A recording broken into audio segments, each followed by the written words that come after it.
como que en la literatura casi no es reportada la encefalopatía tóxica como tal.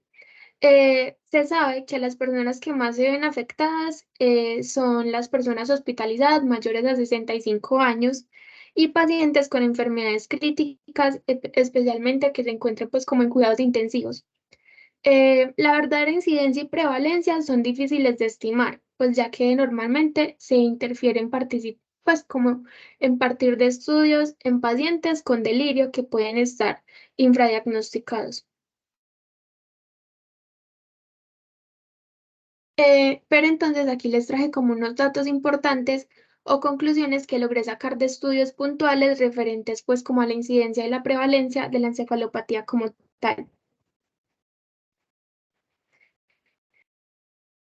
Bueno, primero podemos destacar que entre el 10 y una prevalencia de encefalopatía hepática en pacientes con cirrosis durante algún tiempo del curso de la enfermedad.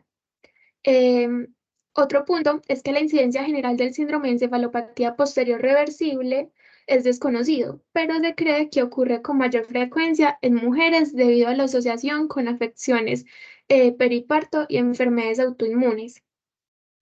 También que hay una incidencia reportada entre el 8 y el 70% de encefalopatía asociada a sepsis em, en pacientes hospitalizados mayores de 65 años.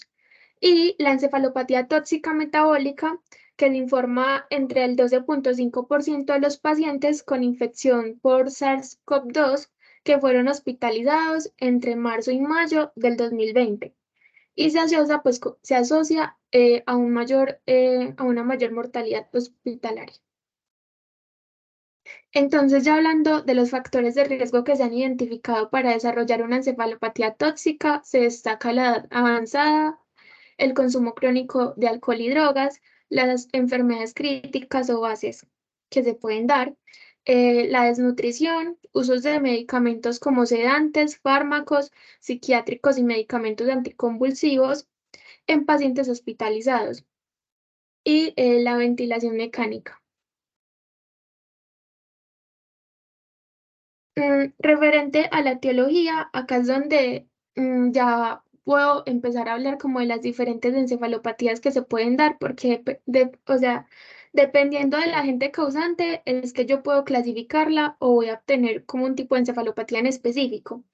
Entonces, hablando de la causa isquémica, que es la más común, em, puedo destacar que esta genera la encefalopatía hipóxica isquémica, que se genera por una falta de perfusión del cerebro debido a mecanismos químicos y la lesión isquémica como tal que va a generar pues como la hipoxia.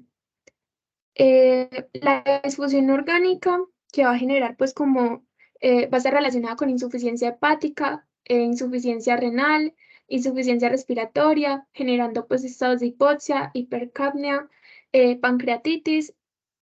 Esto va a estar relacionado más eh, en el sentido, pues porque me puede generar toxicidad. Bueno, las enfermedades sistémicas como crisis hipertensivas, síndromes de hiperviscosidad, también las toxicidades. Acá voy a estar hablando más como eh, de exposiciones a agentes tóxicos y puedo hablar también como intoxicación por monóxido de carbono, heroína, cannabinoides y este tipo pues como de sustancias. También cabe aquí como el desequilibrio electrolítico, entonces me puede causar cualquiera que entre en este concepto, hipercapnia, hiponatremia, hipocalcemia, hiperglucemia o una hipoglucemia, pues entre otros. Eh, También entran en este concepto los desórdenes endocrinos, entonces se puede poner por un hipertiroidismo o un hipotiroidismo, un hiperparatiroidismo o un hipoparatiroidismo, por una tormenta tiroidea, una insuficiencia suprarrenal, pues entre otras causas. También puede estar asociado a medicamentos, principalmente sedantes, hipnóticos, ansiolíticos, incluidos barbitúricos que pueden pues, provocar intoxicación aguda o abstinencia, igual que las benzodiazepinas, los opioides que también pueden provocar pues como la intoxicación aguda o síndrome de abstinencia. Puede estar también relacionado con infecciones, especialmente pues como la meningitis y el estado de desnutrición, como la deficiencia de folato, deficiencia de vitamina B12, deficiencia de vitamina B3, de peridoxina, de vitamina E y bueno, entre otras.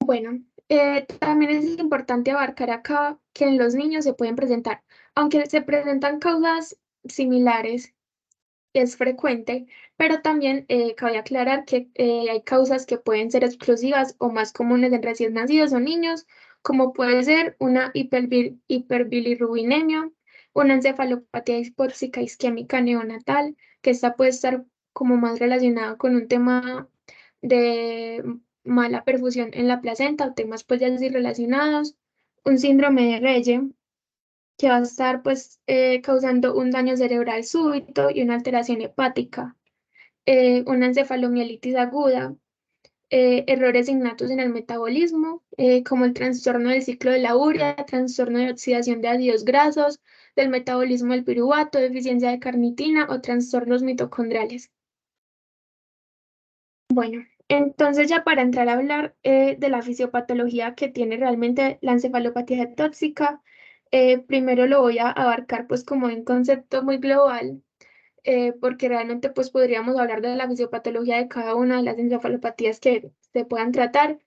A grandes rasgos podemos iniciar aclarando que esta se da principalmente por una alteración de los centros de atención y excitación en el cerebro. Entonces, principalmente se va a ver comprometido lo que es el sistema activador reticular ascendente. Este se ubica en el centro del tronco encefálico, entre la protuberancia y el bulbo raquídeo. Y son conexiones entre diferentes núcleos, básicamente. Lo podemos llamar como un conglomerado de neuronas. Y su función a grandes rasgos es analizar y seleccionar impulsos periféricos. Esos van a tener mucho que ver con las funciones motoras, de vigilia y sueño, entre otras.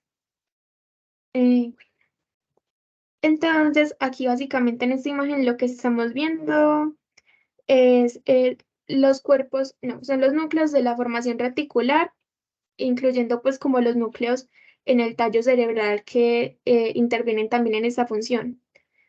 Podemos hablar primero de los núcleos precerebelosos, que aquí vamos a incluir el reticular lateral, paramedial y el núcleo pontino reticular tegmental, que va a tener pues como conexión con el cerebelo.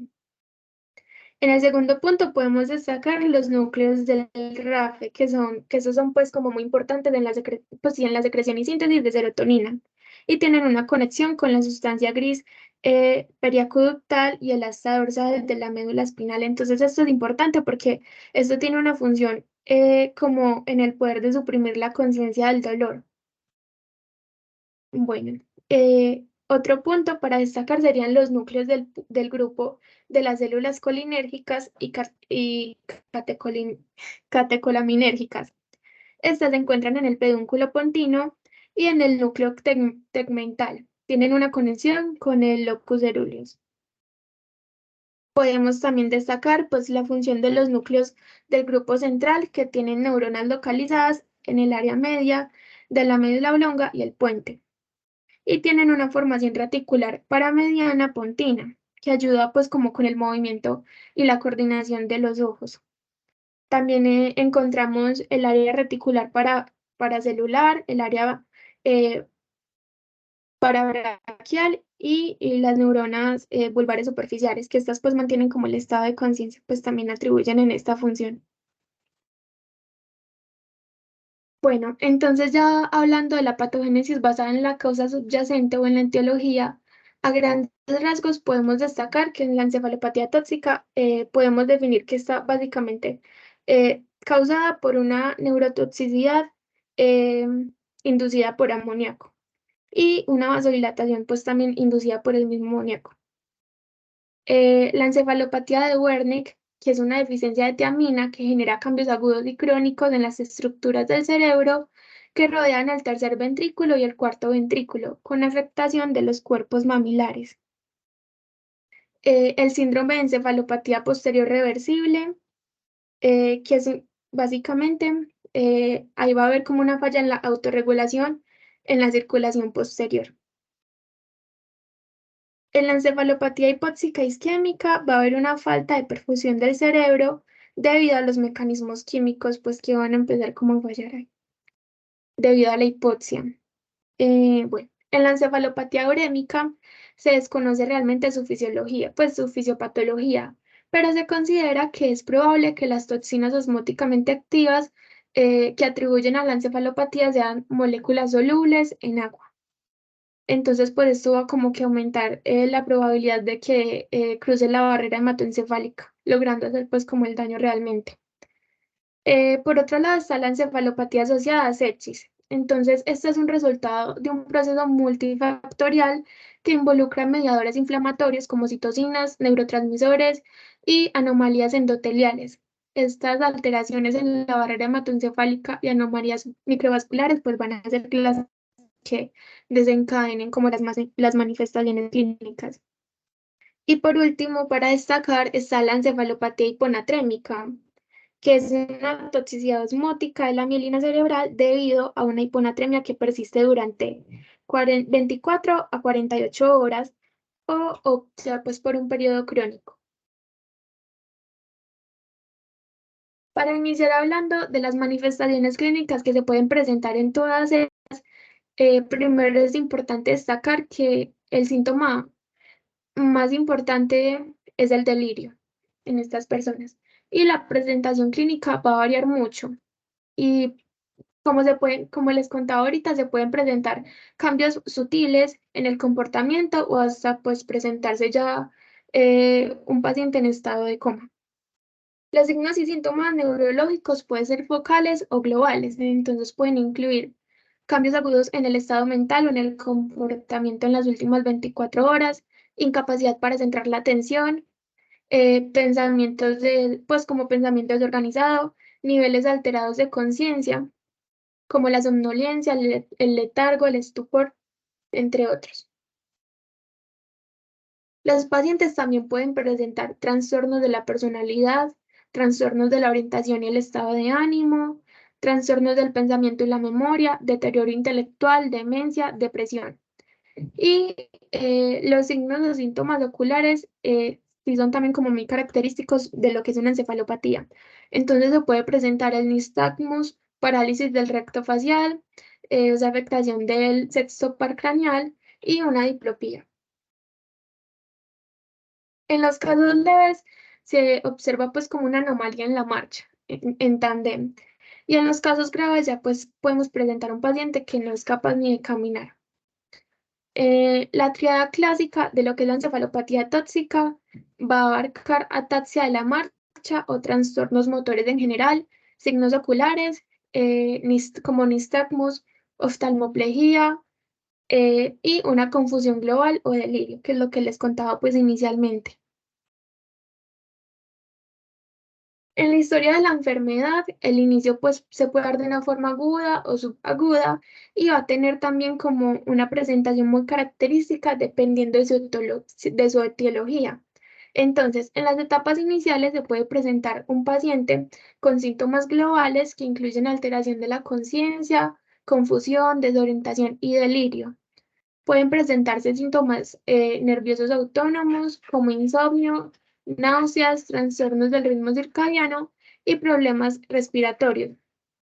En etapas posteriores, los síntomas pueden incluir ataques epilépticos, automatismos orales o faciales, reflejos patológicos, mioclonía, temblor y coma. Y puede haber rigidez de cerebelación o de corticación y un nivel más profundo de coma si la enfermedad pues ya está muy avanzada. En este punto es muy importante realmente pues hacer una historia clínica muy detallada e indagar por antecedentes como medicamentos, como sedantes, agentes psiquiátricos, uso de sustancias ilícitas como cannabinoides sintéticos, bueno, entre otros. En la historia social también hago referencia también como a este consumo de sustancias Hay que indagar también por hospitalizaciones previas y patologías bases que pueda presentar el paciente. En el examen físico general, pues también se me va a presentar un paciente dependiendo del tipo de encefalopatía que tenga, pero puede haber fiebre en pacientes con infección subyacente o en pacientes que experimenten abstinencia de medicamentos, alcohol o de drogas en general. Se puede presentar un paciente con taquicardia, hipertensión y puede sugerir una toxicidad farmacológica subyacente.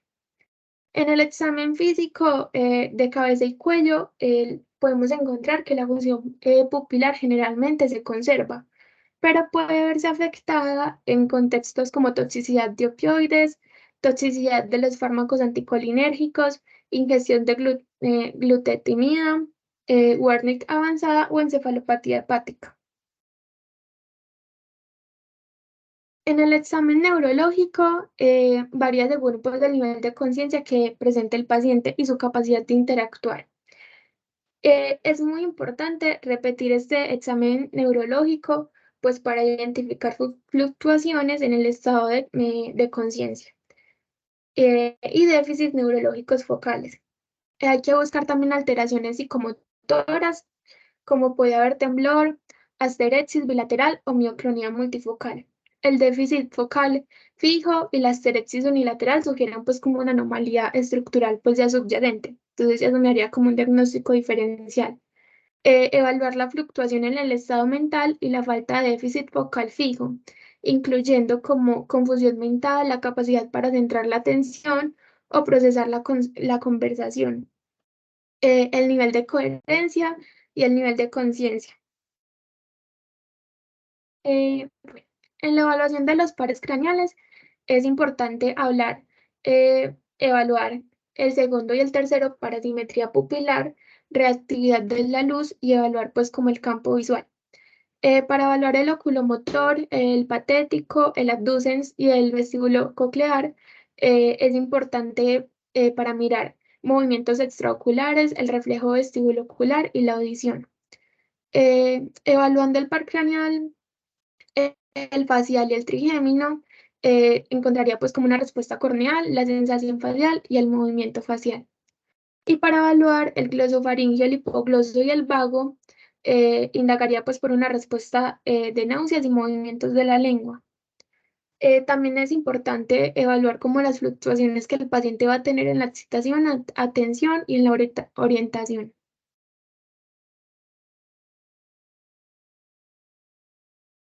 Entonces, ya para hacer un diagnóstico, la encefalopatía tóxica metabólica frecuentemente no se reconoce pues debido a la diversidad de sintomatología clínica que tiene, pero para eso pues como que vamos a hablar de unas ayudas diagnósticas que se tienen. El paciente puede presentar un déficit neurológico agudo, fluctuante, delirio o coma y más o menos pues yo ya lo tendría como en cuenta este diagnóstico. Pero es importante también hacer un diagnóstico diferencial con un grupo de situaciones que ya les voy a comentar. Por ejemplo, las lesiones estructurales. Tengo que descartar un accidente cerebrovascular isquémico, una hemorragia intracerebral, una lesión cerebral traumática, un hematoma subdural, una hemorragia subaracnoidea, tumor cerebral o pues trombosis de seno cerebral. Entre las infecciones tengo que descartar meningitis, encefalitis o presencia pues, de abscesos. Y en las convulsiones tengo que descartar también como crisis parciales o completas, convulsiones generalizadas o convulsiones no convulsivas y también pues enfermedades degenerativas en general. Para la descripción de las pruebas, primero tendría en cuenta un análisis de sangre que puede identificar desequilibrios metabólicos, endocrinos, nutricionales y químicos. Entonces acá también abarcaría pues como la evaluación de gases arteriales, que se me permitiría evaluar funciones respiratorias, cardiovasculares y metabólicas. Me permitiría saber pues como el nivel de oxígeno y dióxido de carbono en sangre y niveles de bicarbonato. En el hemograma completo podría identificar pues anemias o índices hematológicos variables como la trombocitopenia, leucopenia, leucocitosis o trombosis. En el análisis bioquímico puedo abarcar pues como un panel químico básico donde pues, me permitiría conocer los niveles de sodio, potasio, cloruro, bicarbonato, creatinina, glucosa, pues en general. También abarcaría las pruebas de función hepática para conocer los niveles de albúmina, bilirrubina, aspartato, bueno, entre otras. Adicionales, podría evaluar también los niveles séricos de magnesio, calcio, ionizado, el fosfato, lactato deshidrogenasa, la creatinina, hasta una proteína C reactiva. Podría hacer estudios de coagulación, mirar en presencia de enzimas cardíacas y evaluar la oximetría de monóxido de carbono, pues si se sospecha pues, de exposición a esta. Bueno, de pruebas de función tiroidea, también sería pues bueno tenerlas en mente, niveles de cortisol, tiamina y vitamina B12, si se sospecha de anomalías endocrinas o nutricionales. También se puede realizar pues un cultivo de sangre y esputo si hay fiebre o hipotermia. Y si todo lo anterior me sale pues normal, entonces ya podría indagar por niveles de amonio, fósforo, enzimas pancreáticas, presencia de virus, toxinas y detección de drogas. Un poquito como modo de conclusión de esto, entonces si los niveles aumentados de urea, creatinina y ácido úrico se presentan, yo podría estar pues como pensando en un desequilibrio electrolítico, en una anemia, y eso me abarcaría más como un concepto de enfermedad renal. Si tengo una leucocitosis, una proteína C reactiva aumentada, procalcitonina, podría estar pensando en la presencia de una anemia, una coagulación intravascular diseminada, transaminasas elevadas y bilirrubina. Esto en presencia de fiebre, pues podría pensar en una sepsis.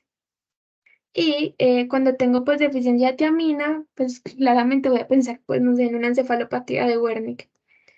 Bueno, también es importante pues evaluar la presencia de cannabinoides sintéticos y ese otro tipo de sustancias alucinógenas.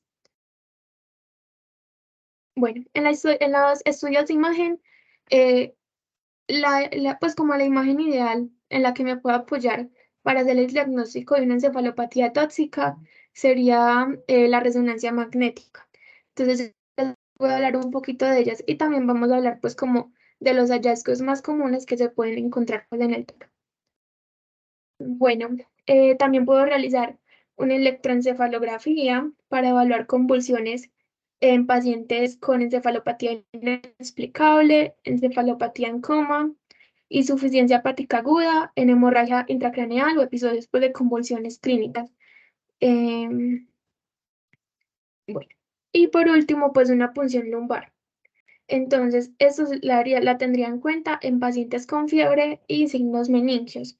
Eh, o que tengan, pues, como que yo sepa que tengan una predisposición a una infección, entonces, pues, una infección del sistema nervioso central, entonces podrían ser pacientes, pues, sometidos anteriormente a una cirugía.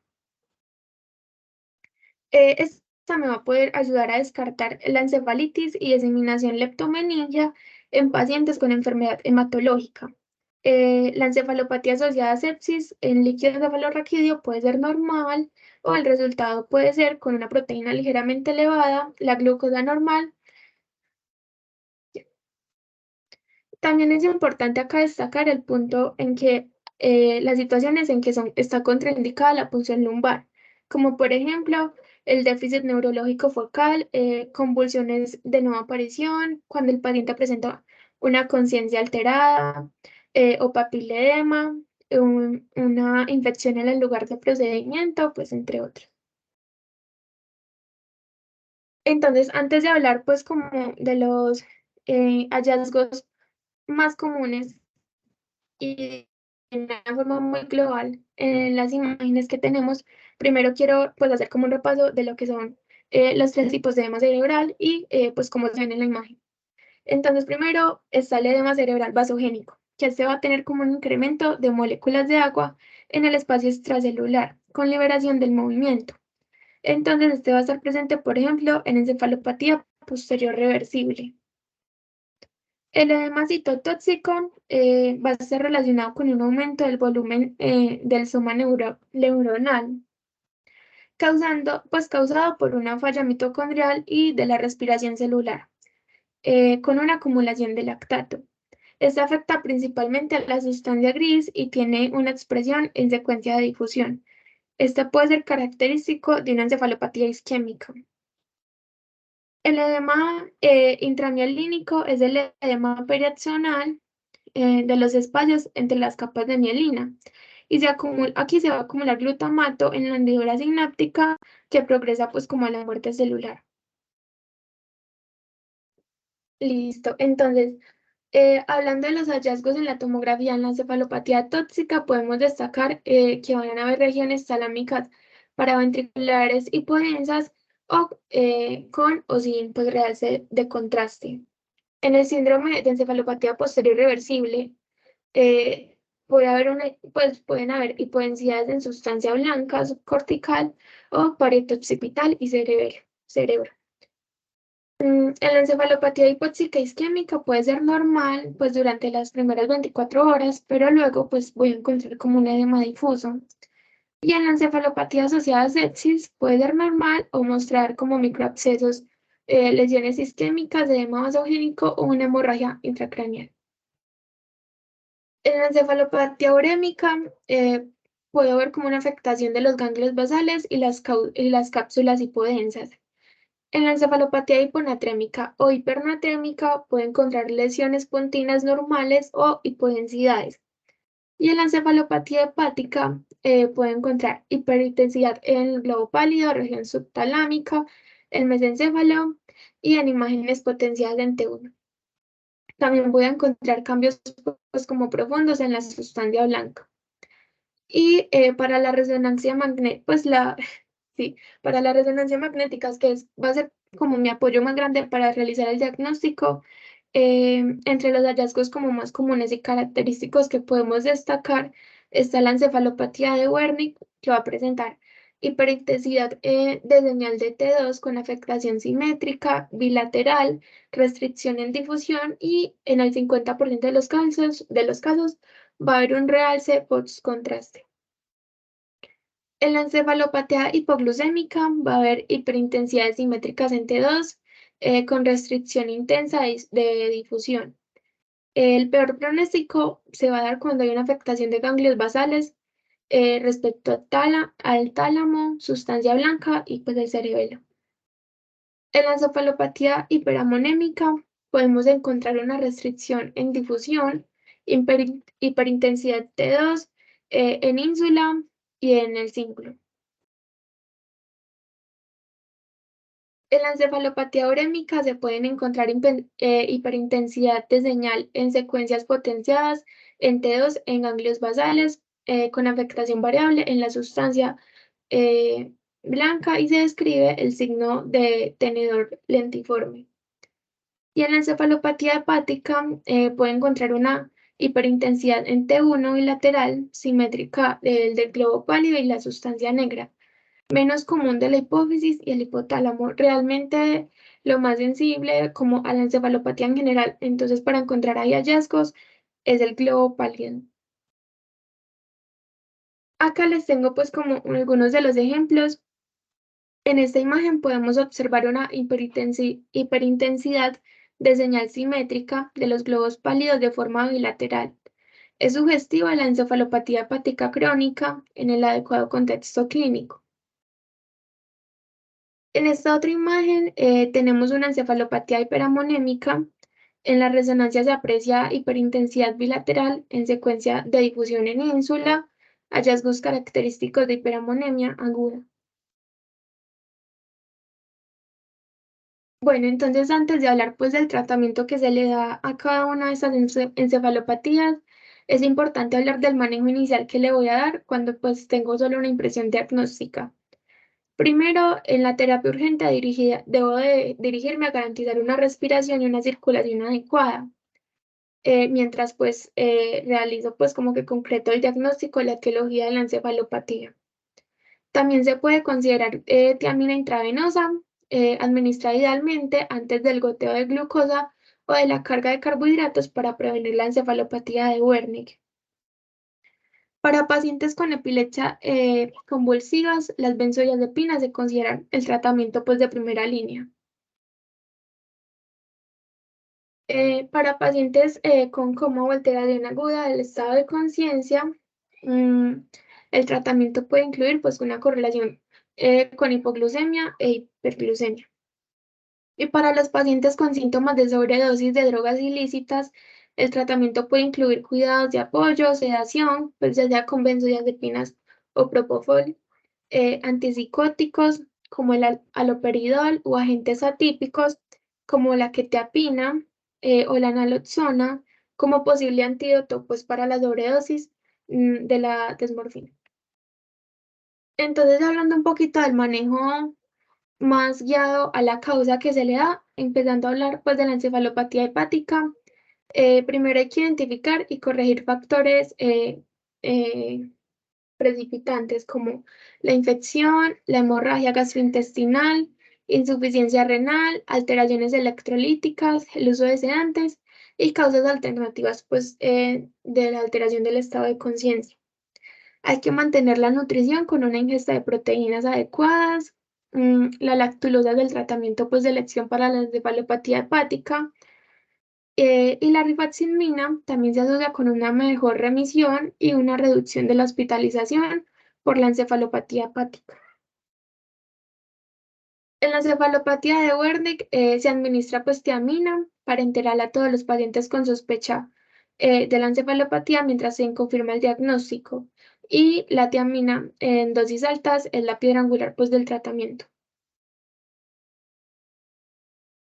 En el síndrome de encefalopatía posterior reversible, hay que centrar el tratamiento en reducir la presión arterial y controlar las convulsiones. Los fármacos antihipertensivos también pues, se usan y deben elegirse según las comorbilidades del paciente. Em, pues existen regímenes farmacológicos específicos para la preeclampsia y la eclampsia, la falla renal aguda o el exceso pues, de catecolaminas. Se maneja también una profilaxis y un tratamiento de las convulsiones y para tratar las mujeres con hipertensión postparto y una disfunción neurológica se usa el sulfato de magnesio intravenoso. En la encefalopatía hipóxica isquémica, el tratamiento con mayor probabilidad de ser eficaz para la supervivencia del paciente es la hipotermia terapéutica.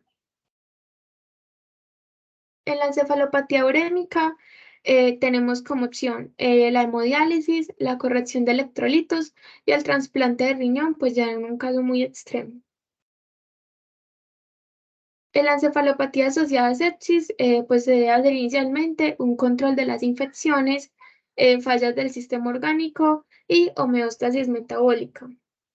También pues como que se debe evitar las drogas neurotóxicas, se minimiza o suspende por completo los sedantes y los analgésicos, y es ideal la identificación de posibles factores reversibles como el síndrome serotoninérgico, el síndrome de encefalopatía posterior reversible o condiciones asociadas con medicamentos antidopaminérgicos.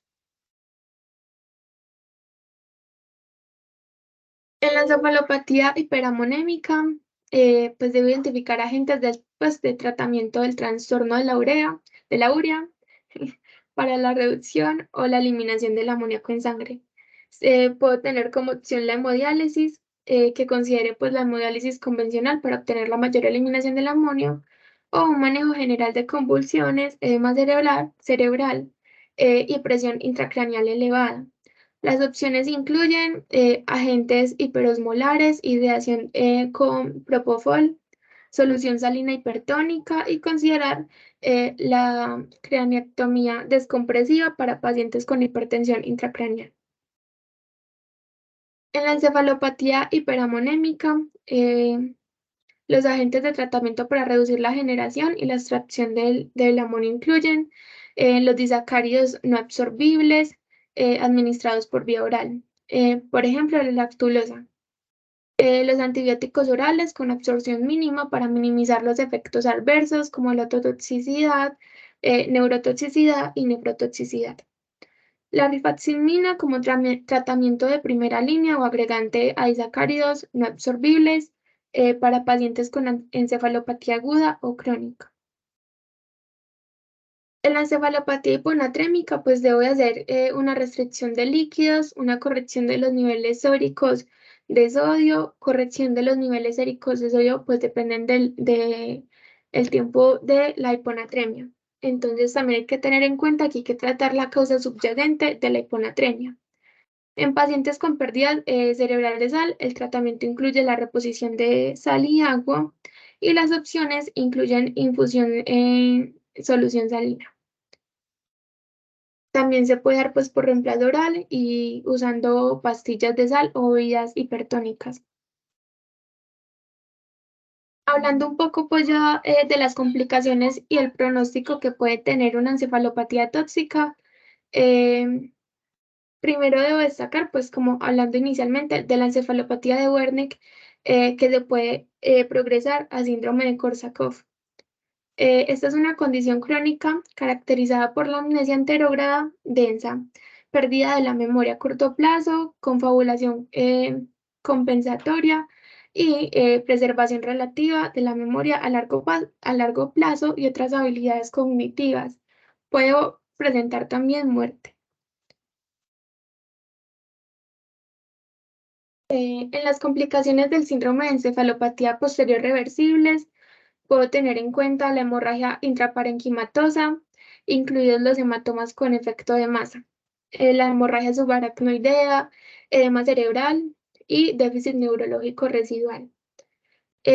Complicaciones en la encefalopatía hipóxica isquémica, se pueden presentar lesión cerebral grave, convulsiones, estado epiléptico, mioclonía, déficit motor, trastornos del movimiento, afasia, abulia, pues entre otros.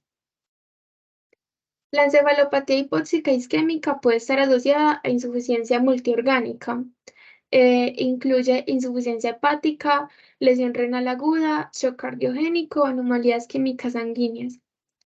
Y en la encefalopatía hiponatrémica, el edema cerebral progresivo pues, puede provocar una hernia cerebral si no la trato a tiempo. En las consideraciones generales sobre el pronóstico, tengo que descartar, pues destacar que el pronóstico depende de la causa subyacente de la encefalopatía y del tiempo en que yo haga el diagnóstico e inicie el tratamiento. La encefalopatía puede ser reversible o puede provocar déficits neurológicos y psiquiátricos a largo plazo. Entonces, hablando puntualmente del pronóstico de la encefalopatía hepática, el curso clínico puede ser reversible, crónico o recurrente. El pronóstico del síndrome de la encefalopatía posterior reversible es reversible como tal entre el 70 y el 90% de los pacientes con un diagnóstico y un tratamiento oportuno.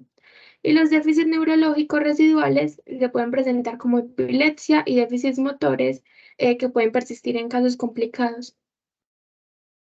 El pronóstico de la encefalopatía de Wernicke, si se trata adecuadamente con las dosis de tiamina, dentro de las 48 a 72 horas posteriores al inicio de los síntomas, es fácilmente pues, reversible.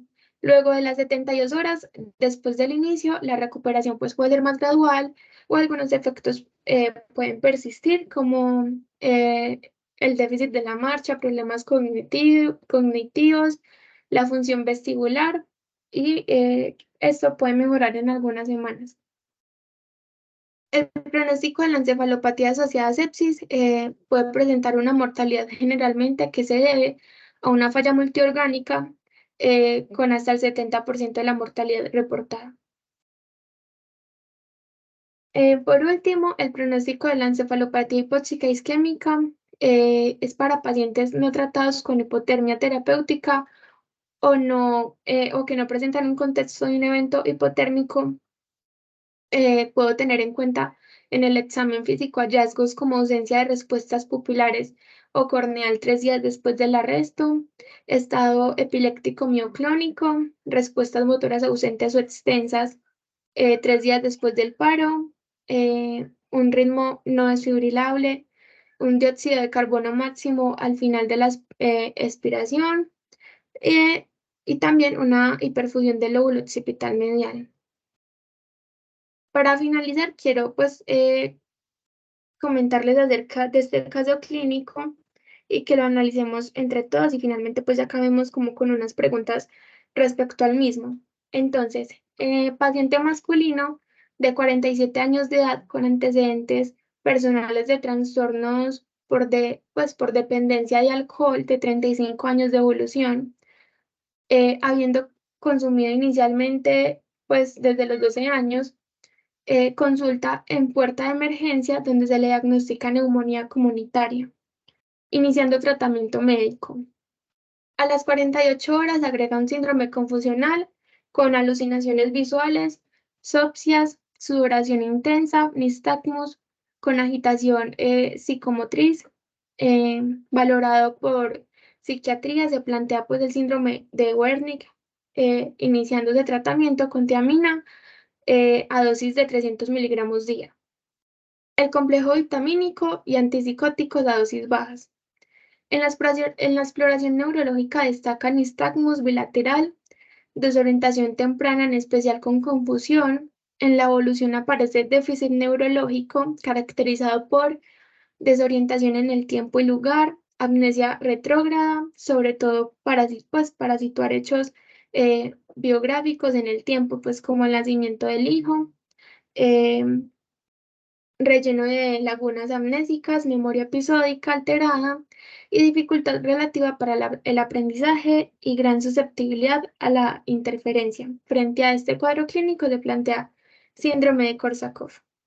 Entonces, la afectación de la memoria reciente a largo plazo, bueno, la afectación de la memoria reciente es más común en el síndrome pues, de Wernicke. A largo plazo es menos común. La encefalopatía de Wernicke es causada pues, por cambios perniciosos en el cerebro debido a la carencia de vitamina, de tiamina o B1. Y el síndrome de Korsakoff, que también se le planteó a este paciente, tiende a desarrollarse a medida que desaparecen los síntomas de Wernicke. Las alteraciones neuropsicológicas del déficit involucran trastornos de circuitos límbicos y el diencéfalo, como el hipotálamo, el córtex, cuerpos mamilares, tracto mamilotalámico, disfunción del lóbulo frontal, pues entre otros. Y por el antecedente de alcohol se puede destacar el síndrome de disejecución por afectación del lóbulo frontal en este paciente. Este síndrome se da pues con unas dificultades para concentrarse, dificultad para utilizar estrategias operativas, dificultad para anticipar las consecuencias de su comportamiento, entre otros. Bueno, entonces el estudio neuropsicológico a los 6 meses del cuadro inicial que se realizó a este paciente consiste en un síndrome amnésico asociado a un síndrome disejecutivo, compromiso léxico y conceptual. Se plantea el síndrome de Wernicke-Korsakoff en contexto de una encefalopatía pues, más extensa a predominio subcortical frontal, posiblemente vinculado al alcohol. El paciente se mantiene en la abstinencia del alcohol, vuelve a realizarse el estudio neuropsicológico a los 7 años. Esta evidencia va a mostrar un deterioro cognitivo global con síndrome amnésico severo asociado a síndrome disejecutivo, con enlentecimiento psicomotor, dificultad en la abstracción léxica y pobre capacidad de abstracción. En el contexto del paciente se plantea pues una encefalopatía tóxica carencial dentro del espectro clínico de la encefalopatía de Wernicke-Korsakoff. Existe un declive funcional en el último periodo. El paciente con fachada y presentación normal. El diálogo durante la entrevista no puede dar, pues es complicado, no puede dar cuenta de su historia de vida. eh, Va a presentar olvidos para hechos recientes, por ejemplo, eh, lo que come antes y eso. Listo. Ya, si tienen preguntas, me cuentan, yo quedo pendiente.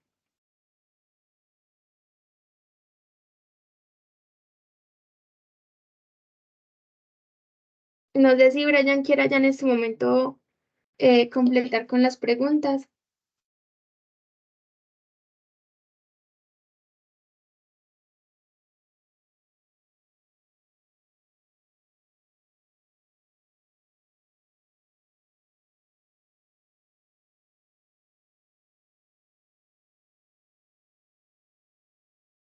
Súper buena la charla.